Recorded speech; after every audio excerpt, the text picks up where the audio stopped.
Good morning students. आज हम लोग हिंदी लैंग्वेज पढ़ेंगे, चैप्टर 22 जिसका नाम है अलंकार। तो बच्चों आपको बता दें अलंकार क्या होता है। 7th में भी हम लोगों ने अलंकार के बारे में पढ़ा है कि अलंकार का जो शाब्दिक अर्थ होता है उसका अर्थ होता है आभूषण या गहना। तो अलंकार जो शब्द है बच्चों वो दो शब्दों के योग से बना है। दो शब्दों के योग से अलंकार शब्द बना है। पहला शब्द अलम। अलम अगर हम अलंकार को तोड़ेंगे तो पहला शब्द हमारा अलम और दूसरा शब्द हमारा कार। ठीक है, और इन दोनों को जोड़ करके बना है अलंकार। तो अलम का अर्थ होता है बच्चों आभूषण अथवा गहना। आभूषण मतलब जिससे लोग सजते संवरते हैं, आभूषण अथवा गहना। और कार का अर्थ होता है कार, भूषित करने वाला। भूषित मतलब कि शोभा बढ़ाने वाला, शोभा बढ़ाने वाला। तो अलंकार का अर्थ हुआ कि आभूषण अथवा गहने पहन करके शोभा बढ़ाने वाला वो शब्द, इसी से बना है अलंकार।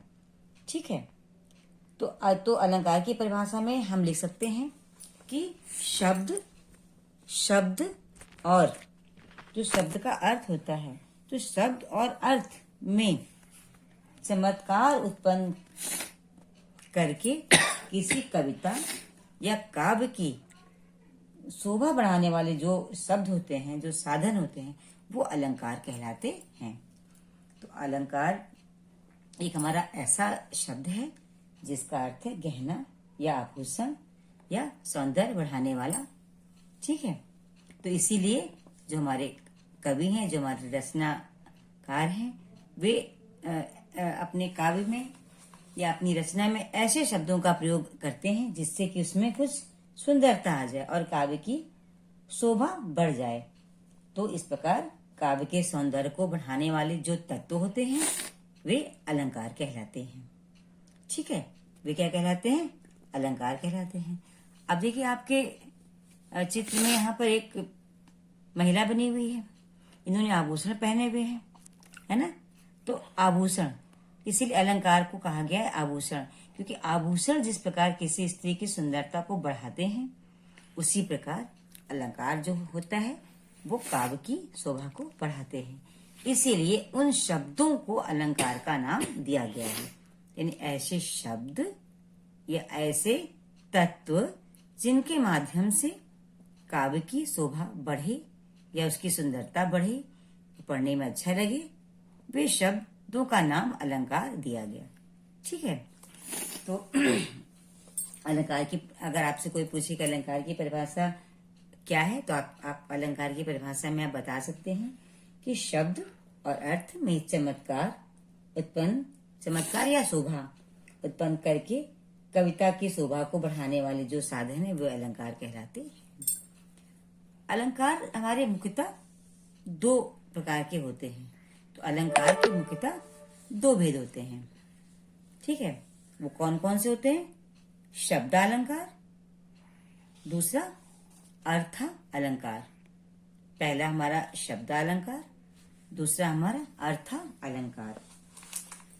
अब शब्द अलंकार बच्चों क्या होता है?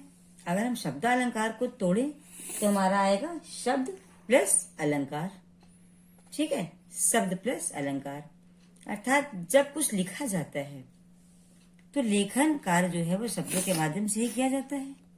तो इन्हीं शब्दों का प्रयोग इस प्रकार करना होता है कि उसमें एक सुंदरता उत्पन्न हो जाए और पढ़ने वाला जो व्यक्ति है वो चमत्कृत हो जाए, मतलब उसको पढ़ करके अच्छा लगे। तो वे हमारे शब्द अलंकार, वे जो शब्द होते हैं जिनसे कि पढ़ करके पढ़ने वाला व्यक्ति चमत्कृत हो जाए, उन शब्दों को पढ़कर वे हमारे जो शब्द होते हैं वो शब्द अलंकार कहलाते हैं। क्या कहलाते हैं? शब्द अलंकार। तो हम यहाँ पर शब्द अलंकार की परिभाषा में बता सकते हैं कि जिन शब्दों के कारण कविता में सौंदर्य, मतलब कविता मतलब काव्य में जिन शब्दों के कारण कविता में सौंदर्य या चमत्कार उत्पन्न होता है उन्हें हम शब्दालंकार कहते हैं। इस तरह से आप इसकी साधारण भाषा में परिभाषा लिख सकते हैं। ठीक है। अब शब्दों के माध्यम से काव्य में चमत्कार उत्पन्न होने वाले शब्द हमारे होते हैं शब्दालंकार, और इनके भी भेद होते हैं। तो शब्दालंकार के कितने भेद होते हैं?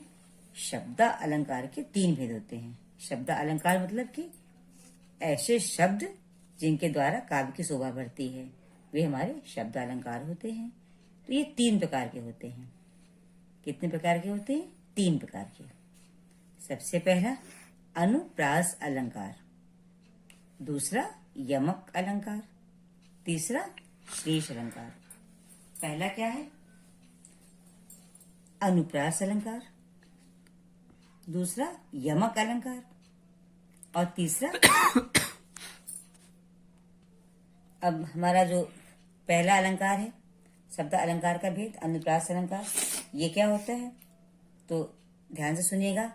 अनुप्रास अलंकार किसे कहते हैं?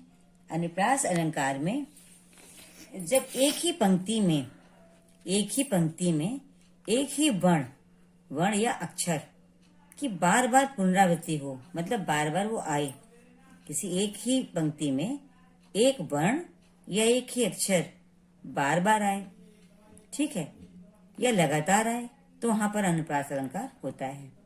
क्या होता है वहां पर? अनुप्रास अलंकार होता है।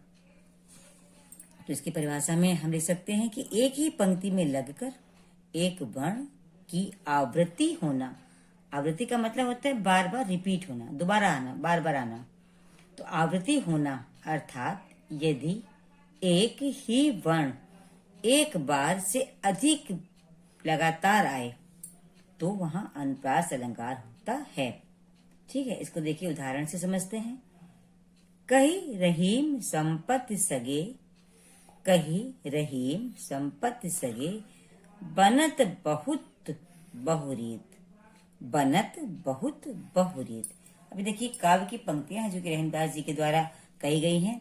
जब लोगों के पास संपत्ति ज्यादा होती है तो फिर मतलब कि बहुत रीत से उनके जो है सगे संबंधी और लोग जो है बढ़ जाते हैं इस तरह से। तो देखिए बनत बहुत बहुरीत। अभी ब अब आपको इसमें सिर्फ ये देखना है कि क्या कोई ऐसा वर्ण है, कोई ऐसा अक्षर है जो बार बार आ रहा है। तो इन पंक्तियों में देखिए बनत बहुत बहु, अब ब 3 बार आया है ना। तो बा वर्ग जो है बार बार आया है, इसकी पुनरावृत्ति हुई है, इसकी आवृत्ति हुई है। तो यहाँ पर अनुप्रास अलंकार है। इस प्रकार से आप कोई भी इसका उदाहरण अपने आप मन से भी आप लिख सकते हैं। ऐसे कोई भी आप कविता की पंक्ति ले सकते हैं जिनमें एक वर्ण एक से अधिक बार आया हो। अपने आप भी आप इसकी रचना कर सकते हैं। कोशिश करिएगा कि आप इसके अपने आप कोई ऐसी कोई पंक्ति निकालें जिसमें कि एक वर्ण बार बार आया हो। ठीक है, तो इसका उदाहरण आप अपने मन से भी लिख सकते हैं कविता का अच्छा से बना करके। अब देखिए इसका दूसरा उदाहरण है कि कही रहीम पर काज हित, संपत्ति संचय सुजान। रहमदास जी क्या कहते हैं कि दूसरों के काम के लिए, दूसरों के हित के लिए जो सज्जन व्यक्ति होते हैं वो संपत्ति का संग्रह करते हैं, मतलब अपनी संपत्ति को जोड़कर रखते हैं कि किसी के समय में, बुरे समय में किसी की जरूरत पर वो काम आए।